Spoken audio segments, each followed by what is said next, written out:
Good morning students. ये video Visakhapatnam Andhra Pradesh के students के लिए बनाने जा रहा हूँ। स्पोर्ट्स में आप स्पेशलाइजेशन करना चाहते हैं उसके बारे में डिटेल डिस्कशन हम लोग यहाँ करने वाले हैं। About the top companies, top salaries क्या हो सकती है उसके बारे में डिस्कस करने वाले हैं। हम डिस्कस करने वाले हैं अबाउट एवरीथिंग। हम डिस्कस करने वाले हैं अबाउट द टॉप कॉलेजेस जो आपके प्लेसमेंट्स हो सकते हैं। तो चैनल को सब्सक्राइब कर लीजिए, वीडियो को लाइक कर लीजिए, बेल आइकन हिट कर लीजिए तो miss any update from us. बाकी इन्फॉर्मेशन हमारे सर आपको देने वाले हैं। Thank you. ये वीडियो मैं उन स्टूडेंट्स के लिए बना रहा हूँ those who are planning for MBA का प्लान कर रहे हैं, टॉप 20 स्कूल से प्लान कर रहे हैं। उसके लिए एक एग्जाम लगता है कॉमन एडमिशन टेस्ट। इसके ऊपर बहुत डिटेल में डिस्कस करेंगे। आईएम्स तक कैसे पहुंचना है उसको अपन डिस्कस करेंगे। इसके अंदर कैट एग्जाम की इंपॉर्टेंट डेट्स, कैट एग्जाम क्या होता है, एग्जामिनेशन पैटर्न क्या है, एलिजिबिलिटी क्या है, एग्जामिनेशन स्ट्रेटजीज क्या है, कैसे आपको एग्जाम देना चाहिए, आईएम्स तक पहुंचेंगे तो उसके कट ऑफ क्या होंगे और नॉन आईएम्स कॉलेज के कट ऑफ क्या होंगे, सब डिस्कस करेंगे। न्यूज़पेपर में आया था 42% कम 2027 तक मशीनें करेंगी। तो आर्टिफिशियल इंटेलिजेंस और मशीन लर्निंग की बहुत जबरदस्त डिमांड आने वाली है। तो आप लोग एमबीए में जो स्पेशलाइजेशन चूज करेंगे, वर्ल्ड इकोनॉमिक फोरम भी ये बात बोल रहा है कि इसमें फास्टेस्ट ग्रोइंग जॉब जिसमें आपको big data specialist, fintech engineer, AIML software developer 2025 से लेकर 30 के बीच में इनकी डिमांड आएगी। तो आप एमबीए में जो स्पेशलाइजेशन चूज करें उसमें ये वाले स्पेशलाइजेशन रखना, फिनटेक वाला, बिग डेटा वाला, इसकी जबरदस्त डिमांड आने वाली। बहुत सारी जॉब्स है जो जाने वाली है, जैसे 2025 से 30 के बीच में आपका पोस्ट ऑफिस क्लर्क है, बैंक टेलर है, data entry, cashier, ticket checker. अगर आप कैशियर की बात करें, जरूरत ही नहीं है बैंक में, आप विड्रॉल भी मशीन से कर रहे हो, डिपॉजिट भी मशीन में करवा रहे हो, पासबुक अपडेट मशीन से हो रही है, तो यहाँ पे मशीनें काम कर रही है। तो बहुत सारी जॉब्स आने वाली और जाने वाली है। तो आप स्पेशलाइजेशन वो चूज करना जिसकी मार्केट में जबरदस्त डिमांड है। बेसिकली मेरा क्लासेस चलता है, मैं एमबीए को पढ़ा रहा हूँ 2006 से। 17-18 साल का एक्सपीरियंस है, बहुत सारे बच्चे निकाल चुका हूँ मेरे पास। अब देखो आपको क्लासेस दिखाई दे रही होंगी। उसके अलावा सबसे इंपॉर्टेंट चीज IIM अहमदाबाद। मैं हर साल बच्चों को IIM अहमदाबाद लेके जाता हूँ। 50-60 स्टूडेंट्स जाते हैं, साथ में मेरे लेक्चर्स भी होते हैं वहाँ पे। तो आप लोग, IIM Ahmedabad is a dream college of MBA. अगर मैं एमबीए की बात करूँ तो एमबीए का जो ड्रीम कॉलेज है वो IIM अहमदाबाद है। तो आप ये मान के चलो, इस कॉलेज के लिए बच्चा पढ़ता है और कैट का एग्जाम देता है। अगर यहाँ से बच्चा निकलता है तो बहुत बड़ा पैकेज लेके निकलेगा। देखो हर साल मैं बच्चों को लेके जाता हूँ, दिख रहा होगा आपको। उसके अलावा मैं मुंबई में पढ़ा रहा हूँ, जयपुर में मैं पढ़ा रहा हूँ। अच्छा, अलग अलग कॉलेजेस में एज अ गेस्ट में वर्क कर रहा हूँ। अच्छा, 2008 से मैं बुक्स भी लिख रहा हूँ। तो 2006 में पढ़ाना शुरू किया था, 18 साल हो गए, और 16 साल से मैं बुक लिख रहा हूँ। 2008-10 में बहुत सारी बुक्स लिखी है। मेरे वीडियोस भी हैं, आपको यूट्यूब पे वीडियोस मिल जाएंगे। मैं सैंपल्स आपको शेयर करूंगा जो जिसका रिक्वायरमेंट होगा।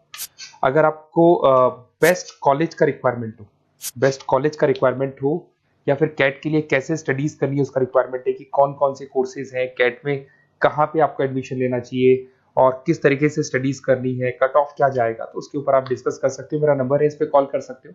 बाकी मैं अगर क्लास में रहता हूँ तो आप मेरे को व्हाट्सअप कर सकते हो, अपना name, number, city, state, course और कहाँ से आपको अपना एमबीए करना है और किस तरीके से कैट का प्रिपरेशन करना है। अब अपन आते हैं एक एक करके कैट के स्पेशलाइजेशन पे। What about cat?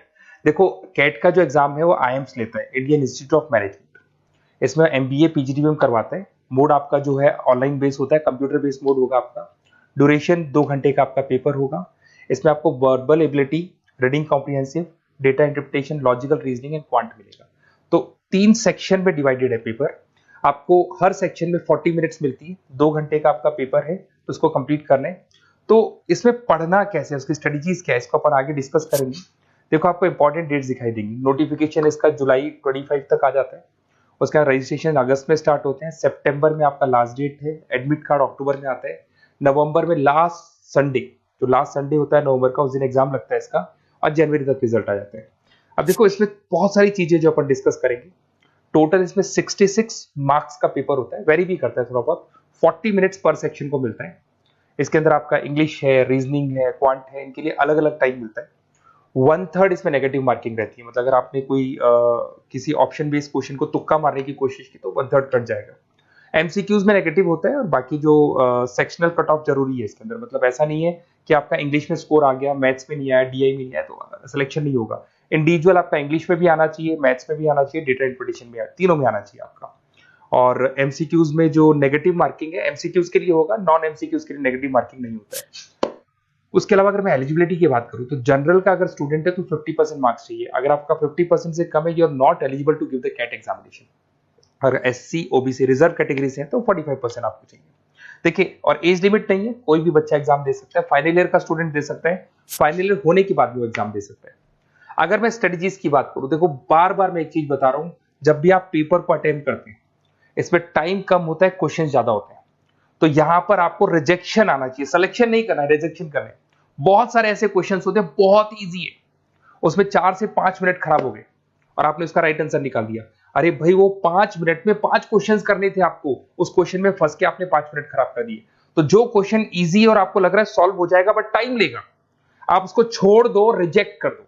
वो क्वेश्चंस करने हैं जिसमें टाइम कंज्यूमिंग कम होता है।